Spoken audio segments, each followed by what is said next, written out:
Hello, welcome to the University of Law. In today's video, I'm going to be unboxing and reviewing this, which is Doctor Who Season 2. So I'll be giving you my thoughts on the episodes and also the packaging. Obviously, you can see it's in its wrap still, so this is my first time seeing it as well. It has got 7 discs inside, and we have got the 15th Doctor and Blinda. It's a nice box. It says Season 2 because commercially it is Season 2. This is the Blu-ray Steelbook. Of course, it's Season 2 of this relaunch under Disney. It is Season 15 of the 21st century. And it is Season 41 in total of Doctor Who. So, and just to confuse you even more, we've got the 15th Doctor, who is also, let me get this absolutely right, the 15th Doctor, but the 3rd Doctor of the secondary generation cycle since Time of the Doctor, and technically the 17th actor to play the Doctor in, actually no, 16th because of David Tennant twice, and then also if you count the regenerating journeys, then yeah, so you get the impression with Doctor Who we've got Season 2, which is actually more than that, and Doctor 15, which is more than that. And I think that's one of the things I think we love about Doctor 2 as Doctor Who fans, is there's kind of so much to digest and debate about. So let's have a quick look on the back. So we've got 5 hours of additional material, Doctor Who Unleashed, other special features. I wonder if we're going to have the 20th anniversary special on here. We'll find out in a second, won't we? And of course on the back we have got both Ranis, spoilers by the way, I'm sure you've watched it, and several of the other villains. It kind of feels a bit like a collection set actually. You can imagine these guys being at the bottom with the 15th Doctor at the top, kind of if this was a collection set. I hope one day we do get all of these as collection sets as well. So it's been a few months since this one came out. It of course includes the Christmas special. I know last season, I think it was an 8-disc set, wasn't it? And last season had the Tales of the TARDIS of Pyramids of Mars. This season we didn't get a Tales of the TARDIS. I was wondering whether they might have got the license to do Dimensions in Time, since they did use footage of it, of the Rani in the episode. From what I've gathered, that's not on here. But for the first time ever, we Doctor Who fans are getting a few seconds of Dimensions in Time on a physical media release, which is exciting because there's a little flashback, isn't there, to Dimensions in Time. So that's really exciting. So let's get this unwrapped. I am hoping at some point in the future we're able to get Dimensions in Time. I know it's a complex rights issue, but I hope one day we get it on a Wilderness Years collection set. So here we are. Look at that. Nice and shiny. And I think on the back we're going to have a bigger version of that image. So there we go. Right, let's get it open. Okay, right, there's a floating disc. So I'm just going to put that floating disc on the bottom. It's quite cool actually. The discs have all got like planets on them. So it looks like it's 2 episodes a disc, and there are 3 discs stacked here, and there are 4 discs stacked here, and there are 3 discs stacked here. We've got a little booklet about the merchandise. We've got some Big Finish comics, etc. We got the Target novels. Yeah, so there we have it. We've got some features here. So this is what I really want to see. Oh, that's quite nice. I think this is the actual standard artwork, isn't it? The standard Blu-ray. Okay, so disc 1, Joy to the World. We've got the Robot Revolution and Lux, The Well, Lucky Day, The Story and the Engine, the Interstellar Song Contest, Wish World, where are we? Wish World, The Reality War, and then, so it's just Unleashed 1 to 4 and 5 to 8, so there's no special edition for the 20th anniversary special on here. But we do have some, basically all the YouTube stuff. And it looks like the Unleashed for Joy to the World is on that disc. So Joy to the World, it was one of those stories which you could very much, if you didn't tell anyone who wrote it, I think you'd tell it was Stephen Moffat. There were lots of it was one of those timey-wimey things. There were lots of plot things that were happening, but they all came together quite nicely. And yeah, it featured characters that you genuinely cared about. I think the big surprise episode for me was him spending the year and then getting close to, I've forgotten the character's name, but the character who works in the hotel. And because at first the character they felt like an extra and a bit standoffish, and actually when you got to know them over that course of that year with Doctor, you really felt you had that connection. So it was so good to see that character back in the finale. So coming up to the robot revolution, I think for the most part this felt like and when I say standard, I mean that in a good way. It felt like a standard, solid Russell T Davies opener.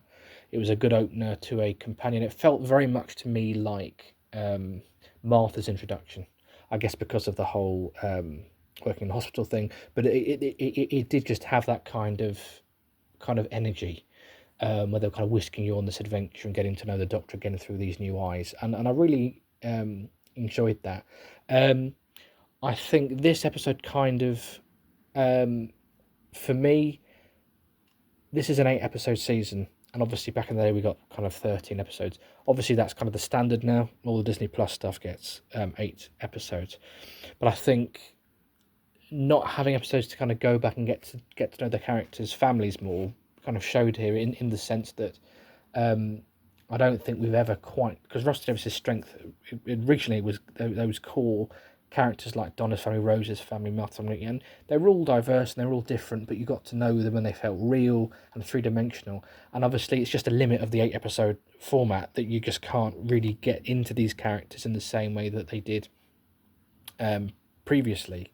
And I don't think it's ever been done as well since series 4 with Donna's family. And I think here the storyline with her ex-boyfriend, I think, would have really worked if we'd kind of had flashbacks to him or mentions of him or gotten to know him throughout the series. And I think it would have hit even harder the finale had there been a bit more breathing room there. But it's if 8 episodes is what they've been commissioned, there's not much you can do about it. And obviously I did feel I got to know Ruby and her family a bit more this year because there was just that extra bit of time. Lux. Now, to me, Lux was a fantastic, faultless, solid Doctor Who episode. Again, it kind of felt like those sort of classic Russell T Davies first era stories. It was just a really fun, solid story. Great villain, great original story, and a really original concept. But it certainly felt like the kind of episode that you got in episode 2 or 3 of one of the early 2000s seasons. Next up we have The Well. So The Well is, we now will know, and we did speculate, is a sequel to that classic story from series 4, from the last full Russell Davies season of his original run. It is a sequel to Midnight. And Midnight, I enjoyed watching it at the time. I thought it was really solid. To me, Midnight was the kind of story that it worked the first time you saw it, and I've not really watched it back that much since. I think, to me, it got overshadowed by the fact that I thought Turn Left was one of my standout favourites full times, and then that Journey's End 2-parter just blew me away. So for me, it's always been overshadowed by those. It was a solid story, really enjoyable story. I think a lot of fans it's a favourite for. It's never been a favourite for me. It's a story I've enjoyed and I liked. It was never a favourite for me. This, to me, The Well, I much prefer, and I'd probably be more likely to revisit. There's so many questions asked about it. It's the perfect sequel. It kind of feels like the kind of Stephen Moffat sequel that you get, where it's not just a retread, you're doing something completely new and fresh with the concept and taking it in new directions. The whole idea about the kind of 360, everything about it was fun, and some great performances, and a really strong third episode. Then we have Lucky Day, which I thought was interesting, kind of hopping around, having a little bit of the Doctor and Belinda, but then hopping to another adventure with the Doctor and Ruby. I really enjoyed the story, and I think it's a great kind of almost prologue for the upcoming Unit series, which is coming later this year. I thought it particularly paid off this episode in the finale, and especially when kind of Ruby got closure on that whole arc as well. Then we got The Story in the Engine. Again, an episode that I enjoyed. I have to say, I'm going to have to watch this one again because I don't think I quite understood everything on the first watch. I think there was a lot of complex ideas going on. So I'd certainly like to watch that again.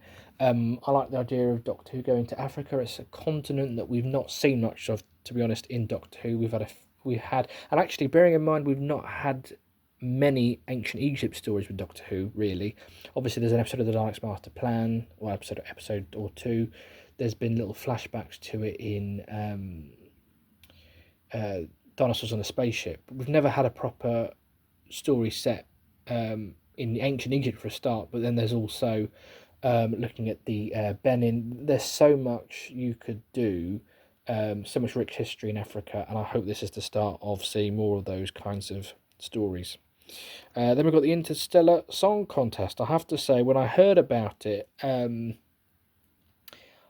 was the one I thought I'd probably least enjoy, and how wrong I was. I thought it was absolutely fantastic. Great to see Susan back. A really complex moral political story, got you thinking, and yeah, just a really fun. And it was great to see the Doctor, and again, it felt like the original Russell Davies era with them being split up. It felt a little bit like when the Doctor. There was one where the Doctor thought, that's it, Gridlock. It felt like Gridlock, where they're separated and they both think that the other one is gone. And yeah, it just had that lovely filter, and it just let both characters shine in their own rights. And of course, Susan back and the Rani, and yeah, absolutely fantastic. It kind of felt like those sort of like Utopia and Turn Left, where they really launch you and get you ready for the finale. And so that brings us then to the finale, which I have to say, for me, it was probably for me the weakest part of the series. And I think particular, for me, I think I couldn't see the point in Omega being in it. I think with Omega, he was in it for just a couple of minutes. So I couldn't really see why they sort of bigged him up and then he was hardly in it. At least Sutek, last year we got a whole episode with Sutek, so I'm not sure why Omega was there. And obviously with this story, I don't know what happened, but I know that there's a few rumours around about how it looks like Doctor Who's going to be on pause, at least for a few years at the moment, while various deals get put together. And so it sounds like the ending, perhaps there's a bit of reworking with, obviously this is the 15th Doctor's finale. I've loved this Doctor. I'm so sad to see this Doctor leave. And I did wish the finale had been a bit more fitting for that Doctor. I can understand. So, from what had they ended it just the way they planned, with potentially there being a search for the Doctor's daughter, and obviously that, from what I've heard in rumours, was going to be Susan's mother. Had they left it on that cliffhanger, I think that could still have been a way of ending the series. Ending it with new adventures to follow. I can understand for the actors involved why actually they'd kind of, if it is going to be on pause from a professional point of view, why they'd kind of want that. That they'd want to finish their time on the show and have a proper finale to that, and then kind of move on with their careers. They're all up and coming actors, so I can understand why that would be wanted. I wish that it had ended with a regeneration left open. As it was, we got the famous scene, and I can show you an image because it seems to be in here, with Billie Piper. But is she the Doctor? Question mark, because we're not quite sure at the moment. I think Billie Piper is an extremely talented actor. I think she'd be fantastic as a Doctor. I think she's definitely got what it takes to play one of British television's leading roles. However, the reason why I'm hoping she's not the Doctor is because I absolutely love Rose Tyler. As someone who grew up watching the 2005 series, I felt when I was watching it as a child that Doctor Who was Rose's show. From the whole series it's about her, it's about her family. It's about Rose, that first series, and the fact that she's the only main character to continue along with her family into the second series. To me, the Doctor wasn't the main character until series 3. For me, Rose was the lead. She was a really strong companion, to me, she was the main character. And for me, I'd like her always to be Rose. The Bad Wolf thing in Day the Doctor, that kind of works because it's a reference to Rose. I feel that if she became the Doctor, Rose could never come back, because being the Doctor would always overshadow her being Rose. And I'd always hoped one day we might get Rose back, a little bit like Sarah Jane and School Reunion. For me, series 1 and 2, there was kind of this poetical theme running through the first two series of the 21st century run, which were about beautiful storylines, this thematic link about life and death, and that everything has its time. And it really ran deep through, and the School Reunion really spoke to that theme. And obviously, it was all personified in the end with the Metacrisis Doctor. And I thought it would be great one day if we got Rose at a later point in her life back. The Metacrisis Doctor has died, not saving a planet, not giving his life to save Wilf, but died a normal human death. And I think it would have really, and reflecting on that, I think it really would have brought the story full circle and enabled a new generation to have accessed that story and kind of given a final chapter to that. And I just feel that maybe that can't happen if she's the Doctor. As I say, I think she's a fantastic actor. I think she'd do a great job of the Doctor, but I'd love to see her back as Rose, and I think there's so much you could do with that character 20 years on. I'd be up for Rose. I'd be up for a Rose spin-off. So that's my thoughts on the series. As I said, the rumours are it looks like we're having a bit of a pause at the moment to see where Doctor Who goes next. And obviously we know from before, Doctor Who has had several rests over the years, and it always comes back stronger and bigger and better than ever. And it will, and I'm sure we'll see Ncuti Gat we're back at various anniversary specials. And yeah, and we're currently lucky to have 18 episodes and 19 if you count the 60th anniversary special that he was in. So we've got this volume of work to enjoy, and I think while Doctor Who is on a short pause, looking at what happened last time, this is a period where people get creative. We start looking to the new era, what's going to happen in the future, and actually we start reappraising. We've been given over 150 new television stories in the last 20 years. That's an awful lot of content, and this is our time to start breathing, to watch it over again, reappraise things, stuff that maybe we didn't enjoy the first time, looking at it again, taking our time. Target novels are coming out now, exploring these stories in greater detail. Big Finish comic strips, books, everything embellishing and building on that rich tapestry of stories that we've been really gifted over the last 20 years, and it will keep us going, ready for Doctor Who to launch back. It might be very, very soon. It might be a little bit longer, but whatever happens, we're in for a real treat. And in the meantime, we've got the spin-off coming up, which is really exciting as well. But on one final note, I know in the recent Doctor Who magazine there was a comment made that there's been some discussion about online, and I kind of want to give my thoughts, which is a comment about Sutek, and I'm sure you've heard about it, about them suggesting that the Ncuti Gat era is in an alternate timeline. And I think a lot of people have taken that as it being, it doesn't count, it's not canon, it's different. I don't take it as that at all. The Eighth Doctor spends a season of Big Finish in the Divergent reality. It's a different timeline, it's a different reality. It's still the same Doctor. They're not saying that it's not canon.